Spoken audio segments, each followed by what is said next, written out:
সুপ্রিয় দর্শক, আমরা আজ এসেছি এক ঐতিহাসিক জায়গায়। আমার পিছনে দেখতে পাচ্ছেন আপনারা লক্ষাধিক মানুষের সমাগম। এই সমাগমটা মূলত ময়মনসিংহের ঐতিহ্যবাহী হুম গুটি খেলা উপলক্ষে। এই গুটি খেলা রয়েছে একটি ইতিহাস। মুক্তাগাছার রাজা শশীকান্ত আচার্যর সাথে 30 সালের বৈলরের রাজা হেমচন্দ্র রায়ের জমি নিয়ে বিরোধ হওয়ার সময় তারা কোনোভাবে এটা মিটমাট করতে পারছিল না। ঠিক সেই জন্য তারা একটা খেলার আয়োজন করেছিল, আর সেই খেলাই হলো এটি। দীর্ঘ 265 বছর যাবৎ এই খেলাটি অনুষ্ঠিত হচ্ছে। প্রতি বছর ময়মনসিংহের খুব জমজমাট এই খেলাটি অনুষ্ঠিত হয়ে থাকে। আমরা আজকে আপনাদেরকে এই খেলার বিভিন্ন অংশ বিশেষ তুলে ধরার চেষ্টা করব। আমরা এখন ভিতরে যাওয়ার চেষ্টা করব।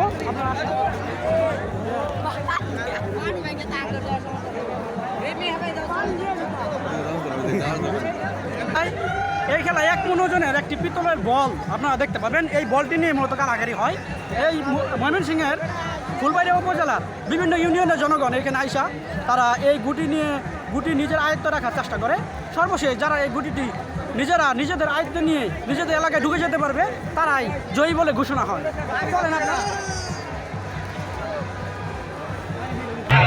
এই সেই গুটি, এই গুটি ওজনে প্রায় 20 থেকে 25 কেজি হয়ে থাকে। দেখেন তারা নিজেদের আয়ত্তে নেওয়ার জন্য কীভাবে দাবাদাবি করছে। এইভাবে সারাদিন তারা খেলায় মত্ত হয়ে থাকে। আপনারা দেখতে পাচ্ছেন এখানে কিন্তু প্রতি বছর প্রায় লক্ষাধিক লোকের সমাগম ঘটে। বলতে গেলে ময়মনসিংহের সবচেয়ে বড় খেলা হলো এটি।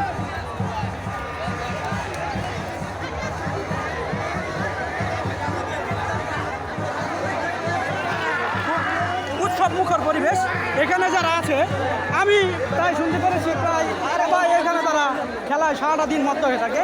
খেলাটি শুরু হয় বিকাল 3টায় এবং শেষ হতে এমনও নজির আছে 4-5 দিন, একটানা 7 দিন পর্যন্ত এই খেলাটা অনুষ্ঠিত হয়েছিল। মানুষজন ছুটে যাচ্ছে, আমরাও গুটির পিছিয়ে ছুটার চেষ্টা করছি।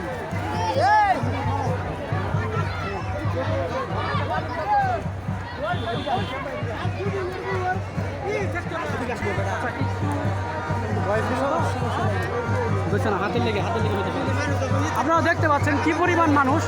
গুটিটি এখন ফুলবাড়িয়ার দিকে এগিয়ে যাচ্ছে।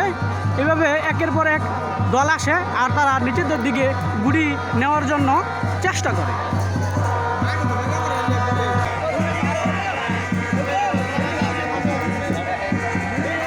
দেখেন এভাবে ছেলেরা কি পরিমাণ উৎসবে মেতে উঠেছে।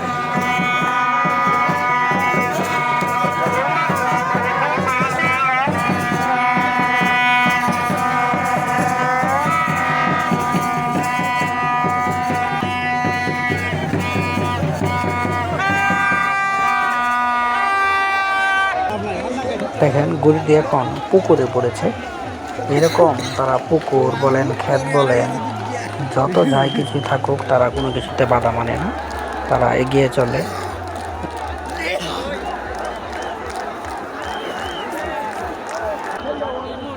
গুটিটি ঠিক ফুলবাড়িয়ার অঞ্চলের কাছাকাছি আছে। এখানে জোরবাড়িয়া ও ইসাইল এই দুইটা দল খুব শক্তিশালী। তারা তাদের নিজেদের দিকে গুটিটি নেওয়ার জন্য চেষ্টা করছে। আপনারা দেখেন যে পতাকাগুলো দেখতে পাচ্ছেন, এই পতাকাগুলো মূলত দলীয় নিশান। তারা এই পতাকার মাধ্যমে তাদের দলের লোকদেরকে সংকেত দিয়ে থাকে। গুটিটি যখন পশ্চিম থেকে পূর্ব দিকে যাচ্ছিল তখন এরকম একটা খাল পড়েছিল। এই খালের মধ্যে দেখেন মানুষগুলো কীরকম ছোটাছুটি করছে, পিছন দিক দিয়ে গুটি আসছে, এই জন্য মানুষগুলো এরকম তাড়াহুড়া। এগুলো হলো নিশান। দেখেন এক একটি দলের এরকম এক একটা নিশান। তারা গুটিটির খুব কাছাকাছি আছে। তারা কোন দিকে যাবে গুটি নিয়ে, সেই জন্য পূর্ব থেকেই তারা এই ধরনের নিশান তৈরি করে থাকে এবং ওই নিশান দেখে দেখে তারা তাদের এরিয়ার দিকে এগিয়ে যায়। আপনারা এখনও দেখতে পাচ্ছেন এখানে প্রচুর মানুষের সমাগম। এই যে আনন্দ উল্লাস হচ্ছে। সন্ধ্যা হয়ে গিয়েছে।